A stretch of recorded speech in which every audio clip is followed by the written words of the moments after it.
नमस्कार भक्तजनों, इस वीडियो में आप श्रवण करेंगे श्री बृहस्पतिवार व्रत कथा और बृहस्पति देव जी की कथा और बृहस्पति देव जी की आरती।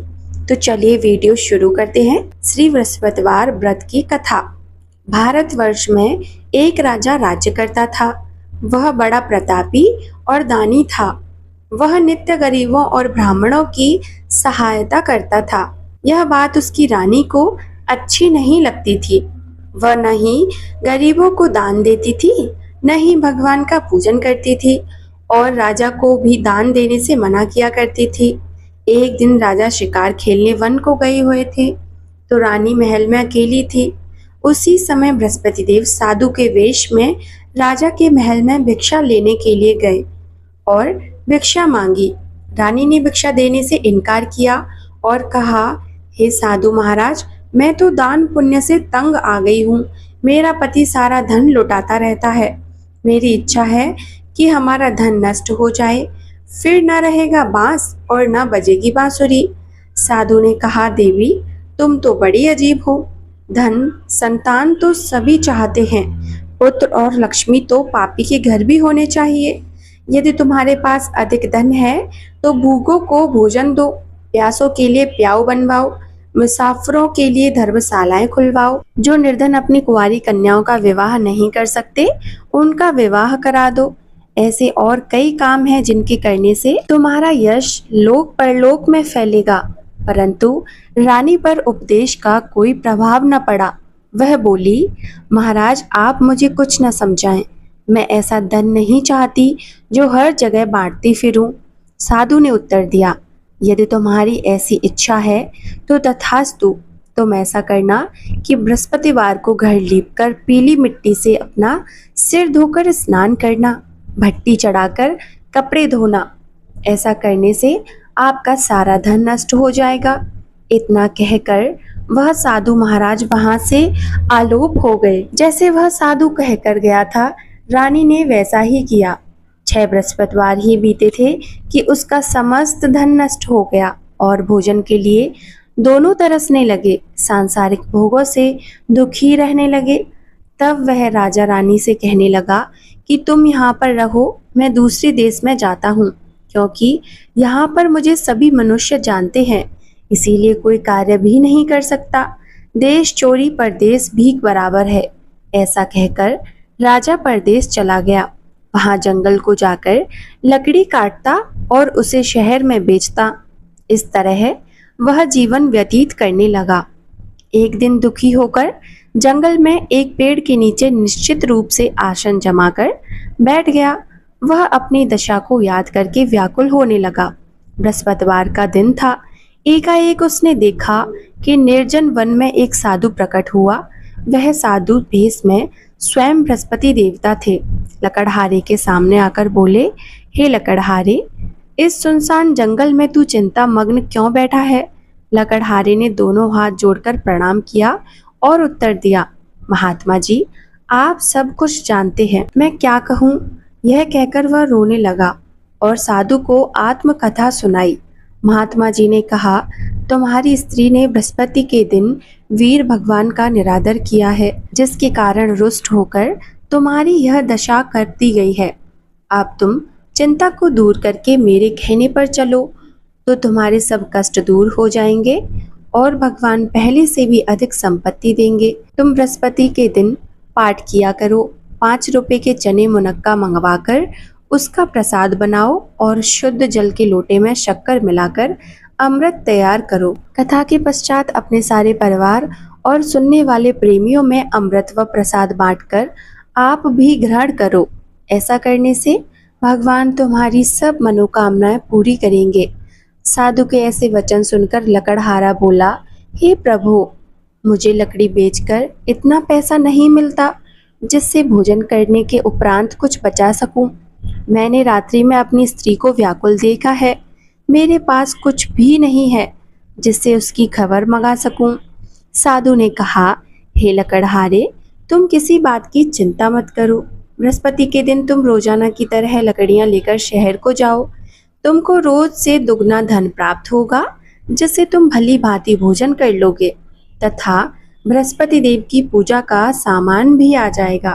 इतना कहकर साधु अंतर ध्यान हो गए। धीरे धीरे समय व्यतीत होने पर फिर वही बृहस्पतिवार का दिन आया। लकड़हारा जंगल से लकड़ी काटकर किसी शहर में बेचने गया। उसे उस दिन और दिन से अधिक पैसा मिला। राजा ने चना गुड़ आदि लाकर गुरुवार का व्रत किया। उस दिन से उसके सभी क्लेश दूर हुए। परंतु जब दोबारा गुरुवार का दिन आया तो बृहस्पतिवार का व्रत करना भूल गया। इस कारण बृहस्पति भगवान नाराज हो गए। उस दिन से उस नगर के राजा ने विशाल यज्ञ का आयोजन किया तथा शहर में यह घोषणा करा दी कि कोई भी मनुष्य अपने घर में भोजन न बनावे, न आग जलावे। समस्त जनता मेरे यहाँ भोजन करने आवे। इस आज्ञा को जो ना मानेगा उसके लिए फांसी की सजा दी जाएगी। इस तरह की घोषणा संपूर्ण नगर में करवा दी गई। राजा की आज्ञा अनुसार शहर के सभी लोग भोजन करने गए, लेकिन लकड़हारा कुछ देर में पहुंचा। इसीलिए राजा उसको अपने साथ घर ले गए और ले जाकर भोजन करा रहे थे तो रानी की दृष्टि उस खूंटी पर पड़ी जिस पर उसका हार लटका हुआ था। वह वहां पर दिखाई न दिया। रानी ने निश्चय किया कि मेरा हार इस मनुष्य ने चुरा लिया है। उसी समय पुलिस को बुलवाकर उसको जेल खाने में डलवा दिया। जब लकड़हारा जेल खाने में पड़ गया और बहुत दुखी होकर विचार करने लगा कि न जाने कौन से पूर्व जन्म के कर्म से मेरे लिए दुख प्राप्त हुआ है, और उसी साधु को याद करने लगा जो कि जंगल में मिला था।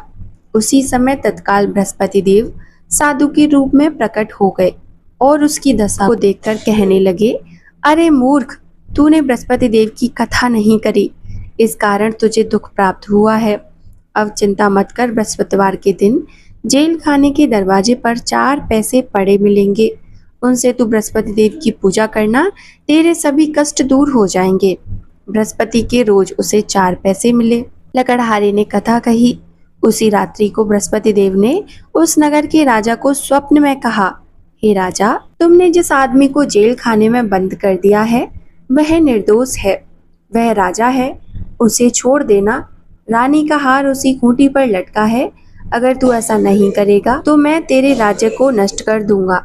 इस तरह रात्रि के स्वप्न को देखकर राजा प्रातःकाल उठा और खूंटी पर हार देखकर लकड़हारे को बुलाकर क्षमा मांगी तथा लकड़हारे को योग्य सुंदर वस्त्र व आभूषण देकर विदा किया तथा बृहस्पति देव की आज्ञा अनुसार लकड़हारा अपने नगर को चल दिया।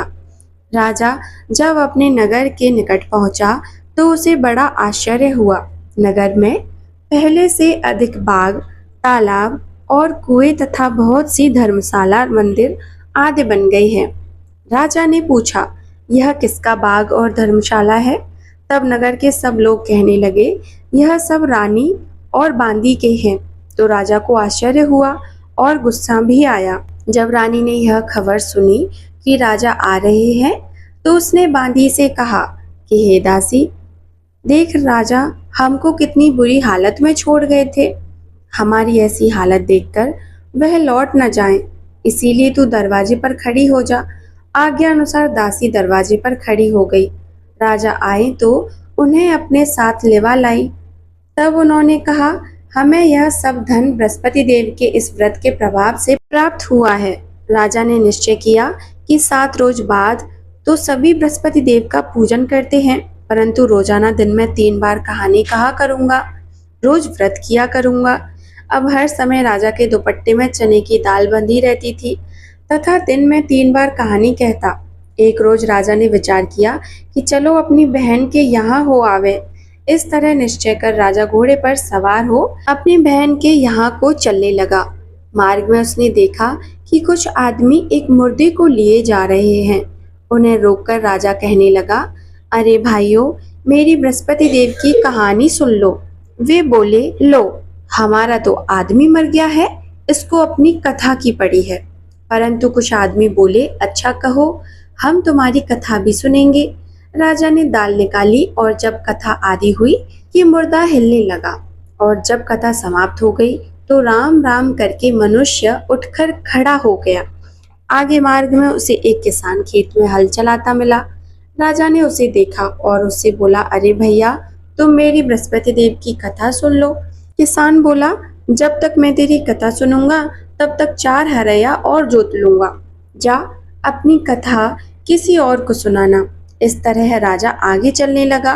राजा के हटते ही बैल पछाड़ खाकर गिर गए तथा उसके पेट में बड़ी जोर का दर्द होने लगा।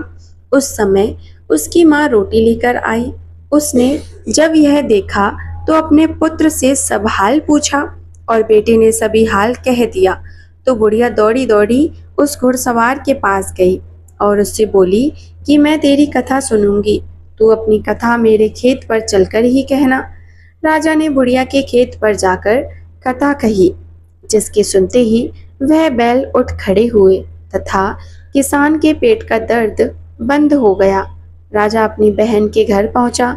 बहन ने भाई की खूब मेहमानी की।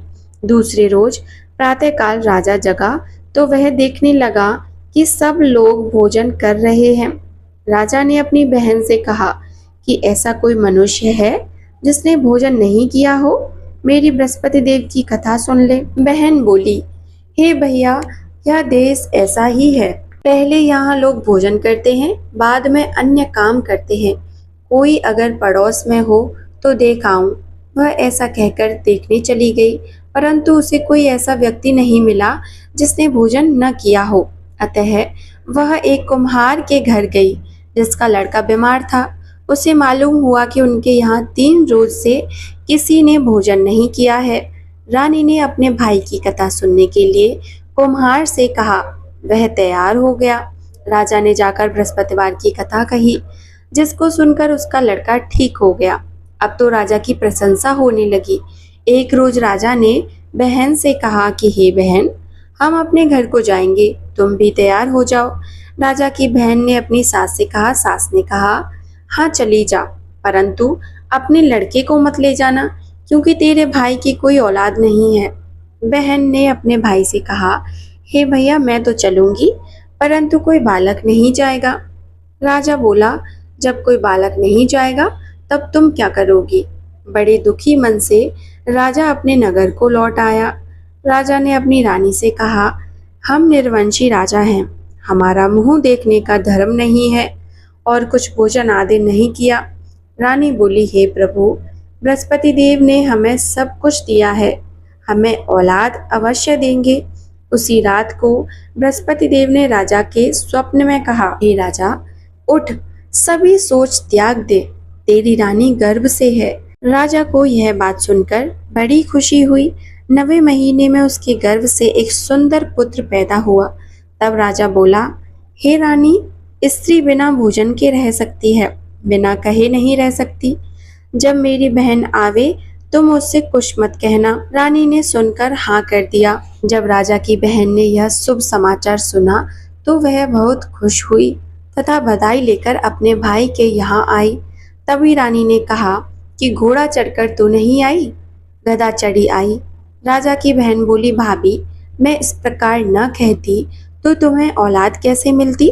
बृहस्पति देव ऐसे ही हैं, जैसी जिनके मन में कामनाएं हैं सभी को पूर्ण करते हैं। जो सद्भावना पूर्वक बृहस्पतिवार का व्रत करता है एवं कथा कहता है अथवा सुनता है, बृहस्पति देव उसकी मनोकामना पूर्ण करते हैं।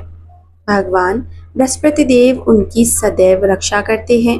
संसार में सद्भावना से भगवान जी का पूजन व्रत करके सच्चे हृदय से उनका मनन करते हुए जयकारा बोलना चाहिए। बोलिए बृहस्पति भगवान की जय। भक्तजनों, आइए अब सुनते हैं बृहस्पति देव की कथा। प्राचीन काल में एक ब्राह्मण था। वह बहुत निर्धन था, उसकी कोई संतान नहीं थी। उसकी स्त्री बहुत मलिनता के साथ रहती थी। वह स्नान न करती, किसी देवता का पूजन न करती। इससे ब्राह्मण देवता बड़े दुखी थे। बेचारे बहुत कुछ कहते थे, किंतु उसका कुछ परिणाम न निकला। भगवान की कृपा से ब्राह्मण की स्त्री के कन्या रूपी रत्न पैदा हुआ। कन्या बड़ी होने पर प्रातः स्नान करके विष्णु भगवान का जाप व बृहस्पतिवार का व्रत करने लगी। अपने पूजन पाठ को समाप्त करके स्कूल जाती तो अपनी मुट्ठी में जौ भरकर ले जाती और पाठशाला के मार्ग में डोलती जाती। तब ये जौ स्वर्ण के हो जाते।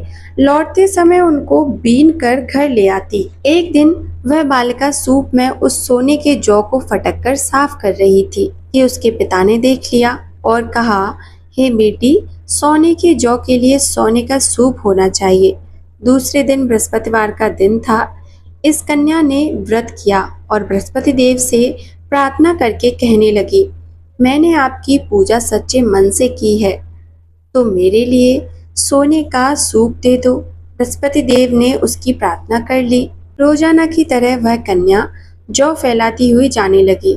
जब लौटकर जौ बीन रही थी तो बृहस्पति देव की कृपा से सोने का सूप मिला।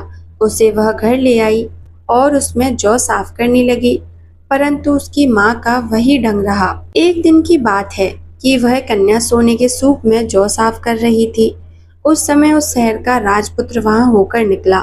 इस कन्या के रूप और कार्य को देखकर मोहित हो गया तथा अपने घर आकर भोजन तथा जल त्याग कर उदास होकर लेट गया। राजा को जब इस बात का पता लगा तो अपने प्रधानमंत्री के साथ उसके पास गए और बोले, हे बेटा, तुम्हें किस बात का कष्ट है? किसी ने अपमान किया है अथवा और कारण हो सो कहो, मैं वही कार्य करूंगा जिससे तुम्हें प्रसन्नता हो। अपने पिता की राजकुमार ने बातें सुनी तो वह कहने लगा, मुझे आपकी कृपा से किसी बात का दुख नहीं है।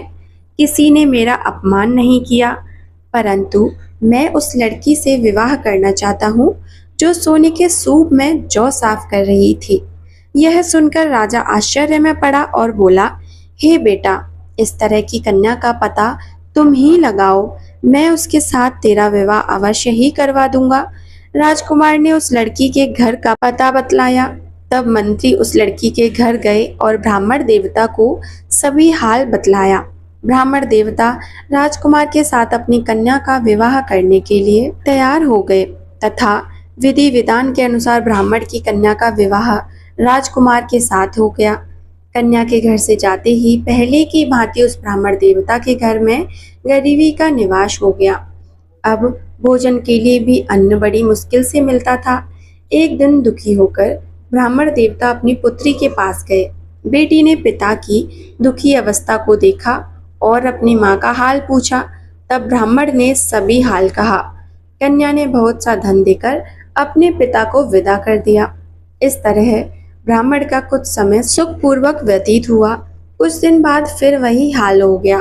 ब्राह्मण फिर अपनी कन्या के यहाँ गया और सारा हाल कहा तो लड़की बोली, हे पिताजी, आप माताजी को यहाँ लिवा लाओ, मैं उसे विधि बता दूंगी जिससे गरीबी दूर हो जाएगी। वह ब्राह्मण देवता अपनी स्त्री को साथ लेकर पहुंचे तो अपनी माँ को समझाने लगी, माँ, तुम प्रातःकाल प्रथम स्नान आदि करके विष्णु भगवान का पूजन करो तो सब दरिद्रता दूर हो जाएगी।